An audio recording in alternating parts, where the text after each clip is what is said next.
How to watch anime on Smart TV 2025 full guide. So hey everyone, welcome back to the channel.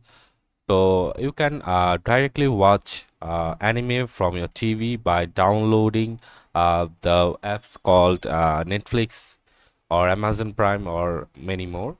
So you can just directly install them in your TV if you have that option.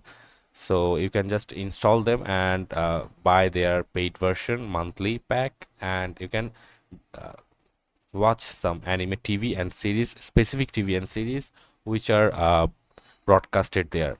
And if you don't have permission or you can't install a third-party app on your Android TV, you can just go to your TV's web browser and search for Bilibili and then Crunchyroll and many anime websites like them, and you can just watch the exact anime you want to watch.